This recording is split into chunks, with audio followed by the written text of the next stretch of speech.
All right, welcome to season 4, episode 15. Actually, episode 80. 81. Add the extra one. Yeah.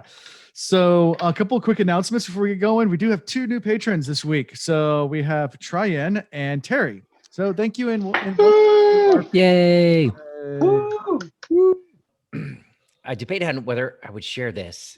I'm just gonna go ahead and do it because it's funny, but also at the same time, it wasn't and still kind of isn't, and we're working on that. But okay, so you know how Facebook hits you with memories from like many years ago, and sometimes the early stuff might have been associated with a picture, but the picture's no longer there, and there's just like the comment. So, anyways, I'm scrolling through my memories, and something popped up from 2006. And it was some girl that I went to college with, and it was some random comment. So 2006, I'm like already in the army, getting ready to go to Iraq. I think at the time I was in Kuwait, and I don't even remember exactly what it said. It was like, "What in the sex sandwich is this?" or something like that. And so it popped up. There was no picture associated with it or anything, and I was just like, "Haha!" And I put an emoji on there, like a laughing face or like a shruggy shoulder sort of thing, right? Just because that's funny. I mean, throw it back to a 15-year-old comment that I don't know what it was about, but it sounds hilarious, right? Well, Facebook also does this thing where, let's say Alan's also my friend and he's no way associated with that. And he's scrolling, and maybe on his newsfeed, it'll scroll and it'll show where I commented on that. Now, if Alan saw that, not that big of a deal. But let's say my current girlfriend saw that and she was scrolling and she saw that there was some other girl making some sex sandwich comment that I commented on. And so that was a got thing. some splaining to do. Not That's explaining, some splaining. All right. And so to be fair, I mean, there's more to the story than that. This was also on the day after I got home, after my kids so they're back with their mom now. So we had a big 7-week visit during the summer. They went back. So like I went like super introverted mode, and I may have not responded to some of her texts or phone calls, but I really didn't respond to anybody. But I did, I did make that comment, and there's a timestamp on it, which just made it, gosh, so much worse. Worse. Yeah. Often. All right. So let's go right into the first chapter we're covering. Chapter 29, Homecoming. And the symbol is the dragon's fang. Even though we're not really talking about Rand, but that's the symbol they chose. I think because they talk about scrawling dragon fangs. Yeah. So we start out with Perrin, Gaul, Loyal, Fail, Bane, Chiad, and company all traveling through the Westwood, and they finally have reached Emmons Field.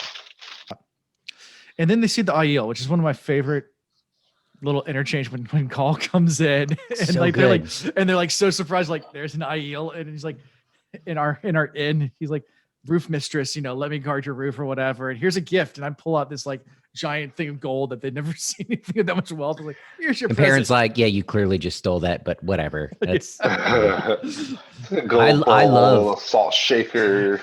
I love Mistress Salvir. Who does not love Mistress Salvir here? Oh, yeah. Like, this is her inn. She's gonna keep her shit together. She still has to play the host. She has every reason to be like, what the fuck? But she doesn't. She's like, certainly you can do some roof guarding, but how about you let me decide when that's necessary? You just sit right there and be comfortable. You're my guest, sort of thing. Very cool. That up until this point, yeah, up at this point, she's able to keep her shit together. Mm-hmm. She might lose it a little bit later when she sees somebody else, but right now, maybe. Mm-hmm. Yeah. Like Chris and I are always giving kudos to Jordan with how he writes. And it's not like he comes out directly and he goes, and Perrin was very sad. Just the interchanges back and forth, and how you could see how his mind is just refusing to process it, but then slowly processing it. And I don't know, there's some conversation back and forth where they're describing stuff, and then in his head, he's thinking about his mom enjoyed the blossoms, and his sister would put the blossoms in her hair, and this, that, and the other. And it's like he's trying to remain mission focused. And then finally, like, little pig it takes Yeah. Oh my gosh. And then, he doesn't even realize it at the same time. He's like slicing his thumb on the blade. And then finally, Fail just forces him to face it. And Fail's like, look, this happened, you know, Grieve. grieve for a moment, right? And Yeah. holds him, and he just loses his shit. And as the reader, if you have the time, I mean, I was in a position, no distractions or whatever. So I'm just so deep into this when I'm reading, you can't not feel that grip you. Like you feel the lump in your throat. Like you want the story to move forward. Like, how does he respond? What's the military response? Who do we go kill? Like, but at the same time, like my own throat is clenching and chest pounding, and you're getting overwhelmed with them. And I don't know. It was really well written and shitty Yeah. at the same time. You go through those flashes with him. It's like they're like, oh, it wasn't the white cloaks. The white cloaks are actually helping us. It was the Mhm. Trollocs. And then he's like, oh, not the white cloaks. They're like, but And it's like, but Matt then, and right. Matt's family, and they're all abducted by the white cloaks, but they're safe. And Yeah, he's like, my mother loved the apple blossoms. And Oh it's my like, gosh, yeah.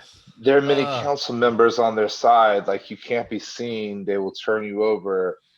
And I love it. The girls used to go and put the apple blossoms in their hair, and my brother used to play in the trees and the limbs and throw the apples. And then it's like, and Patton Fane now Ordeth is with them, and he's like, oh, he's a dark friend. It Yeah, was even dark like an friend. offhanded comment, like he's a dark friend. He's going through all of these flashes, and then it's like the bosom of a woman just brings it out of him. It's Yeah. like It'll do that. it will.